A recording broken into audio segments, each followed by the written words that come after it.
इस वक्त वज़ीर-ए-आज़म के कोऑर्डिनेटर राना एहसान अफजल साहब हमारे साथ मौजूद हैं, जिन्होंने इस मामलात को वो खुद हैंडल भी कर रहे हैं। राना साहब बहुत शुक्रिया।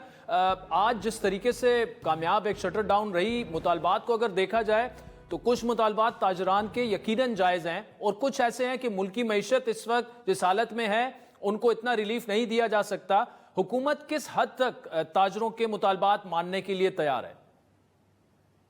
बिस्मिल्लाहिर्रहमानिर्रहीम। पहले तो ताजरों के साथ एक तवील मुशावरती जो है चली है सूरत हाल, जहां फाइनेंस मिनिस्ट्री और FBR ने भी ताजरों से इंटरेक्शन की है, मुख्तलिफ ताजरों से। फिर ये स्कीम जो है तश्कील दी है और इसको लॉन्च किया गया है। तो मैं नहीं समझता कि हुकूमत जो है वो इस स्कीम से पीछे हटेगी। हमें ताजरों को टैक्स नेट में लेके आना है और 76 साल से ज्यादा हो चुका है, ये काम नहीं हुआ। अब मुल्क जो है वो 8 से 9% GDP टू टैक्स रेशो के ऊपर खड़ी है और मुल्क नहीं चल सकता। आपकी मईशत सस्टेन हो ही नहीं सकती अगर हम इस टैक्स नेट को ना बढ़ाएं। और हम ये देखें, इनकम टैक्स आपने अपनी आमदन के मुताबिक आपने टैक्स नेट में आना है, आपने टैक्स देना है। और टैक्स नेट में तो सबने आना है जो कारोबार कर रहे हैं। तो इसमें मैं नहीं समझता कोई गुंजाइश है, और गवर्नमेंट स्ट्रॉन्ग हेडेड है इस मामले में कि हमने इस स्कीम को आगे लेके बढ़ना है। अब जो इशू है, देखें, कुछ तो ऐसे ताजर हैं जो टैक्स नेट में आना ही नहीं चाहते, ये मुमकिन नहीं है। कुछ लोग कह रहे हैं जी ये इतना हमारी आमदन ही नहीं है तो हम टैक्स कैसे भरेंगे। तो अगर आपकी आमदन नहीं है तो आपको टैक्स नहीं देना पड़ेगा, लेकिन आपको साबित करना पड़ेगा कि आपकी आमदन नहीं है। फिर इनका एतराज है जो फिक्स टैक्स रजीम है।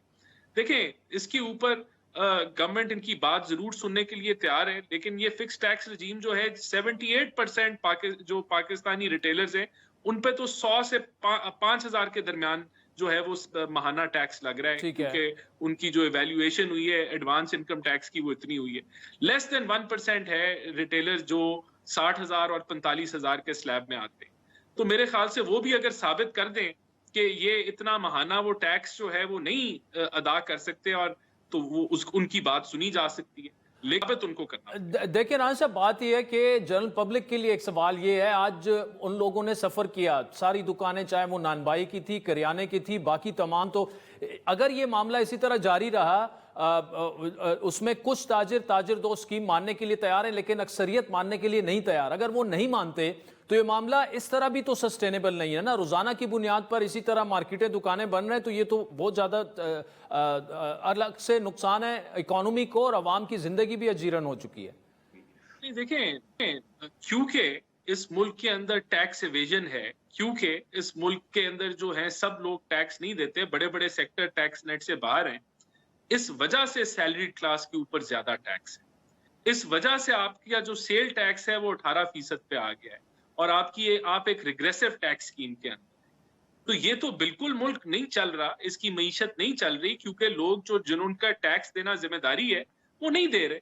तो हुकूमत, तो अगर हम कामयाब होते हैं टैक्स बेस को बढ़ाने में, टैक्स एवेजन को कम करने में, तो तभी मुमकिन होगा कि हम ये टैक्स रेट जो है वो कम करें। तो यही वो रास्ता है जिस तरफ हम बढ़ रहे हैं। तो ये अगर ताजिर जो हैं वो समझते हैं कि वो हड़तालें करके इससे बच पाएंगे, तो ये नहीं मुमकिन, क्योंकि ये मुल्क की सस्टेनेबिलिटी, उसकी मईशत की सस्टेनेबिलिटी का सवाल है। तो ये इसमें कोई टर्निंग बैक नहीं है।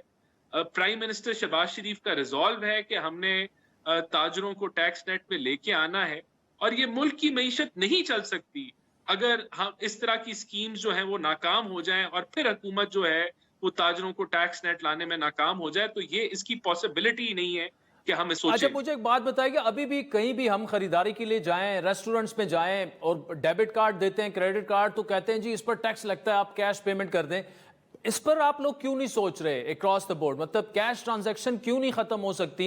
वहां से टैक्स इवेजन भी हो रही है। अब जो है, how difficult it is and why it is difficult to go ahead in such a direction कि जहां पर आपको सीधा सीधा लगेगा कि कौन कितना कारोबार है, टर्नओवर कितना है इन कारोबारों का जो कि टैक्स इवेजन में मुलव्विस हैं। देखें, बिल्कुल इसके ऊपर एक कमेटी तश्कील दी गई है जो इस पे काम कर रहा है, जो डिजिटाइजेशन ऑफ ये परचेज है उसको देखा जाए कि हम करेंसी के इस्तेमाल को कम से कम करें, और ये क्रेडिट कार्ड्स और ATMs और डेबिट कार्ड्स के जरिए जो है खरीदो फरोख्त हो। इसके अंदर बिल्कुल जो मैन्युफैक्चरर है उसके ऊपर लाजिम किया गया है कि अगर वो नॉन फाइलर को वो पे करेगा, एक तो नॉन फाइलर को उसको आइडेंटिफाई करना है उसके आईडी कार्ड के जरिए जिसको वो माल बेच रहा है, और उस पर फिर विद होल्डिंग लगेगा। तो इससे काफी ज्यादा मैपिंग हो जाएगी कि manufacturer to wholesaler to retailer, और ये आहिस्ता आहिस्ता डिजिटाइजेशन की तरफ हम बढ़ेंगे। इसी तरह जो डिजिटाइजेशन ऑफ एफबीआर है उस पर भी काम जारी है। तो इस चीज का इदराक हुकूमत को है, लेकिन ये ऐसा काम नहीं है जो शॉर्ट टर्म में आप फौरी तौर पे कर लें। ठीक। पहले तो आपको इन सेक्टर्स को टैक्स नेट में लाना है, फिर आपने इनके फ्लो को टैक्स नेट में लाना है कि जो चीज बन रही है उसके अंदर जो इंग्रेडिएंट्स हैं वहां से स्टार्ट होके कि वो टैक्स नेट में है या नहीं है, और all the way to manufacturing to wholesalers to retail वो पूरा मैप बन जाएगा। तो रिटेलर अगर टैक्स नेट में आ जाते हैं तो काफी बड़ा लूप जो है वो क्लोज हो जाएगा।